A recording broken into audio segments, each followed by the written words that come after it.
In the last lesson, we looked at the fact that sometimes people who are native speakers will disagree on the meaning of a word. And sometimes they will tell you that you're wrong in how you're using a word. I think I told you once about a man from the southwestern part of the United States. The language he spoke mainly was Spanish when he was growing up, and then he learned English perfectly, and so he could speak either one. But one day when we were talking in Spanish, I used the word ambos, which means both. And he got pretty rough with his language in telling me that I didn't know what I was talking about, that I was messing up. Now that is unusual for someone to be extreme like that. When I walked down the hall of that building, and then I turned to my left and went down another hall, and then I came to another hallway, and I turned left there, and I'm walking down there, and I run into a Spaniard. And I was talking with her, and we both used the word ambos, because it is Spanish. Now, mainly I teach you to use the words los dos or las dos for both. And that's okay. That's good Spanish too. That's the only way that one guy from the Southwest knew to say both. So, it was an uncomfortable situation, very silly, and I know it must sound to you like a little bitty thing, but that's exactly why it was completely ridiculous for that guy to make a big deal out of it. Sometimes, just like the tostado, tostada examples, things can get kind of funny. Let me tell you about the son of some friends of mine who was beginning to study Spanish. His parents bought him a kind of expensive software package from one of the companies that you will hear, and there are quite a few of them, who will say that foreign language is fast, fun, and easy. So these friends of mine bought their son this package, and when I was over there one day, he wanted to show me what he was learning. And this kid is an extremely intelligent kid, a homeschooled student, and he wanted to tell me a couple of words. One was muffin. Well, I don't know how to say muffin in Spanish right now. Now, if I heard the word, that would be different, but I hardly even use it in English. And whatever word I would use for muffin with one group of Spanish speakers would not be the same word that I would be able to use with others, because, we use different words depending on who you're talking to and what place you happen to be at. For instance, one of my brothers and I went to a restaurant, a Central American restaurant, who had some of almost the exact same kind of pan dulce as a Mexican bakery down the road had. This was in another state. But the people in a Central American bakery had an entirely different name for their products. So it really is not very useful to teach somebody how to say muffin. It was very funny to me why anybody would be learning a word right off the bat that I don't even know, or at least that I don't even use.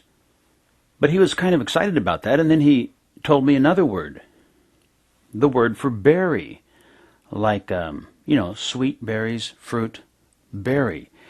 And I didn't know what the word was. I didn't use the word. I really hardly ever used the word. And he said, baya. So, baya. I didn't know what to say. To tell you the truth, I was a little embarrassed because the first two words that he produced to show what he was learning, I didn't even know. I didn't use them. At least it had been a long time since I'd heard them. Well, baya could be spelled B pequeña, A, Y, A. That word is used as an exclamation throughout Latin America, but not all the time and not near as much as it is used in Spain. I used to have a student when I taught high school who had returned from quite a long time of living in Spain. And he was always saying, baya. So anyway, he went around saying, baya, baya, baya, this and that. Well, what does that word mean? Well, it definitely does not mean berry. It means all kinds of things. Like, oh man, or wow, or cool, or go at it, or right on. You know, I mean, all kinds of things. Well, I knew that kind of a baya, but I didn't know baya, be alta. Didn't know that one. By the way, that one student who had been living in Spain, when he came back, he told me, Senor Russell, you know, while I was over there in España, man, one day I was walking along and I just had such a strong hankering for country music. I had some Cuban friends over to my house one day. They were very curious about life here, and I was very curious about them. By the way, this is a pretty recent story I'm telling you now with these Cubans. We were looking over the field near my house, and one of them said, Max, what is snow like? What does it look like? Can you see it? I said, yeah, it looks like little pieces of white dust coming down. Sometimes big flakes. Well, they didn't know what snowflakes would be. So I had to explain that. Like large pieces of white dust coming down. Well, they thought that was pretty cool. They'd like to see that. But this was summertime. And we were looking over this one field, and I said, now this cornfield, and all of this is in Spanish, you see. They were visiting here from Cuba, and then they went back. I said, this cornfield in Mexico and Central America, the word would be, for many people, milpa. Well, they didn't know what the word milpa was. I'm sure it's an indigenous word. I said, what do you call a cornfield? And they said, we call that a field of corn. Campo de maíz. So that's another example of word differences. Now, back to baya.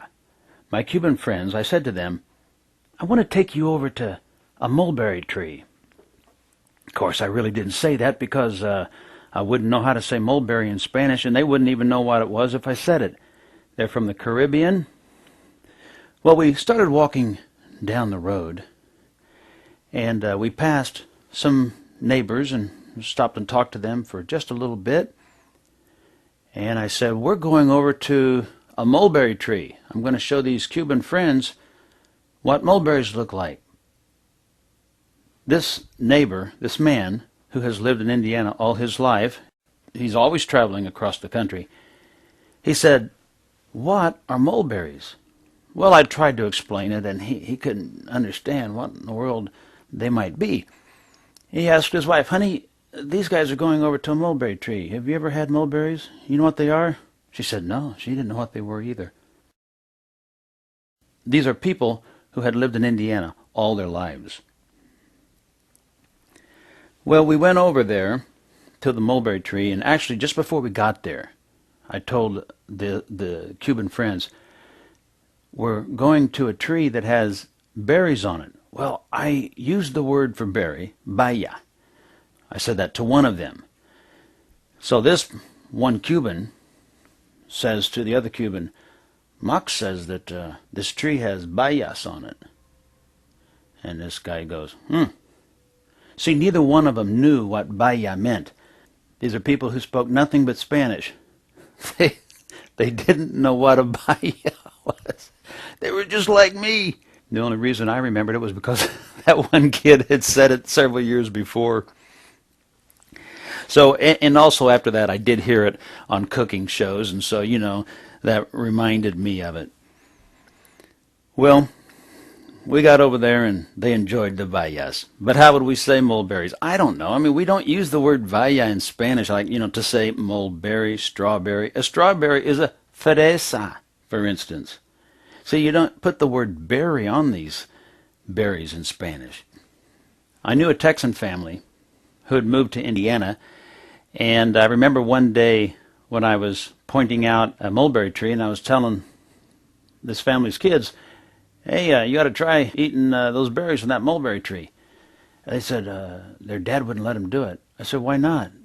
He said they're poisonous. So there's Another group of people from the U.S., just regular English-speaking Americans, and they didn't know what a mulberry was either. This is an example of, once again, why you need to be courageous with language, have fun with it instead of feeling threatened by it or embarrassed. Even though I was embarrassed when that one kid, the first two words he pulled out to show me what he was learning, I didn't even know them. Okay, it's been great being with you again in another crazy lesson. Ciao.